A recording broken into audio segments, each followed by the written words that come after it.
quite the pay-per-view event just wrapped up, and we're going to start with the end of the pay-per-view with the main event that just wrapped up. It is Roman Reigns, who remains the tribal chief. He remains the undisputed Universal Champion, defeating Jey Uso.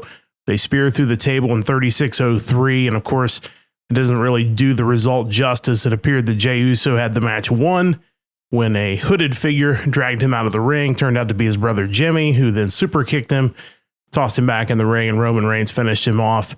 We'll get Mike's thoughts first. Mike, what are your thoughts on the match overall and the finish as well? Do we know for sure there's not another brother that just happens to look exactly like Jimmy and Jey? I mean, that's a possibility, right? I guess so. I guess we don't know that for sure. Yeah, obviously still a lot of questions. Any match like that is always a bit awkward for me because the second you have no disqualifications, you just wonder why, when your tribal chief has backup from the beginning, is it not already just a total mess with him coming out and interfering? Solo, I'm referring to. Otherwise, I didn't really believe that Jey was going to be the one. So it was really just a matter of how they were going to get there. As I kind of mentioned live as it was happening, they showed Roman looking surprised at the result. So there's clearly going to be more behind this. And even though I understand why people would think that the Bloodline story is kind of getting stale and played out, I'm still interested to see where they're going to go from here. Yeah, no question about it. Rachel, your thoughts? I agree completely with Mike. I think the Bloodline storyline has been so intriguing from day one. And it's just... I cannot wait to see what happens this week, even on SmackDown, to find out where they go, why Jimmy did what he did after he pretty much was the first one kicked out, and then Jey joined him. So I wonder where they're going from here. Chris, how do you kind of weigh what you saw? Especially, I think, like Mike mentioned, that look from Roman there at the end definitely seemed to be confusion, not somebody who was happy that his backup plan happened to pay off for him at the very end. Yeah, I think there's a lot more story to tell. I'm right there with Mike as far as we kind of knew. I can't say knew what the outcome was going to be, but we pretty well predicted that Jey wasn't going to come out on top. It was more about the journey there. But I think aside from some kind of iffy spots, it was kind of weird in a no DQ match that we got to wait to carry him all the way back to the ring. But I think it was a great match, and I think they really did do well at making Jey seem strong in a singles competition. My only worry is where him and Jimmy are going to end up after this is all said and done and the dust settles, whether, they're still going to be if they're going to reconcile, be in tag contention again, or if they're going to have to fare both of them in singles competition by themselves. And I think one thing you will say about this Bloodline storyline is that it's done such a great job of elevating so many talents. Obviously, both of the Usos, who are really seen as a really good tag team, but not in serious consideration for singles titles. I think you view them both differently. And that also goes for guys like Kevin Owens and Sami Zayn, and even Cody Rhodes, as it turns out, is on a totally different planet. We'll get to his match a little bit later on. But I think the two questions I want to pose, Mike, is number one, and you brought this up off the air, is somebody calling the shots? Is there a higher power, if you will? And number two, it was me all along. I knew it. I knew that's why we started this podcast. It was you all along. And number two, where does Roman Reigns go from here? Because obviously it appears that the Uso issue may be just amongst themselves, at least for the time being. So what's next for Reigns? Your thoughts on that?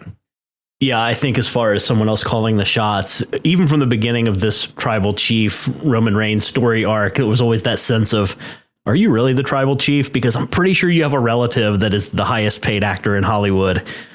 If it came down to it, I'm pretty sure he's head of the table. Just guessing. I don't know if that's the direction they're going to go from here, but I think that's always an option. I think you may be right there, and it could very well be tied into what's next for Roman Reigns.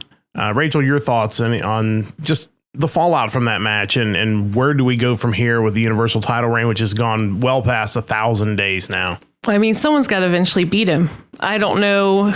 I mean, aside from, like Mike said, possibly a very high paid actor relative of him.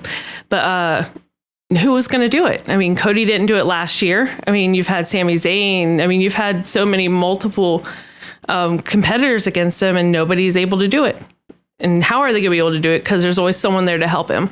And what's interesting is that high paid actor, The Rock, of course, he's got his hands tied up a little bit with the XFL as well. But with, you know, the Hollywood strikes going on right now, you just think he might have a little bit more free time to come in and make an appearance. Chris, your thoughts on kind of where this is going, or where you would like to see it go maybe here in the near future? Yeah, honestly, I can't think of a name right now, at least in WWE, where, you know, with the people they've had lose to Roman Reigns so far, to make it believable for someone to beat him. I almost think you have to branch out to another company, maybe bring in some more outside folks, kind of like the Cody Rhodes match that you had. And I mean, that could be great for the business. It's been great that, like we said, they've elevated other singles wrestlers like Jey Uso. So I think, like you said, I don't really believe that the storyline's getting stale. I think it's building up the right characters, and maybe we'll see some new faces in the company. That's also a very, very real possibility. And obviously the ratings, the attendance has been off the charts, and over 50,000 tonight. I know they announced 59,000. I think the official ticket sales were just shy of 51,000, but it's hard to argue with how hot the product is right now. And a lot of that has been this Bloodline storyline that's getting 30 minutes to an hour of television each and every week, and people don't seem to be getting tired of it. We got to see firsthand how quickly the pay-per-views were selling out the other day. Yeah, without a doubt. And SmackDown, for that matter. Yeah, I mean, there was a time really not that long ago where live TV shows were drawing very poorly. It was kind of a running joke. And now these events, and you mentioned something selling out quickly, it was Survivor Series and SmackDown combined in Chicago. And mind you, AEW is running Chicago around that same time of year. Of course, they run Chicago about every other week, but, people just ate those tickets up. And again, that's with no matches announced. That's with no idea who might be what champion by the time we get there. It's just people buying it based on the product just being red hot right now.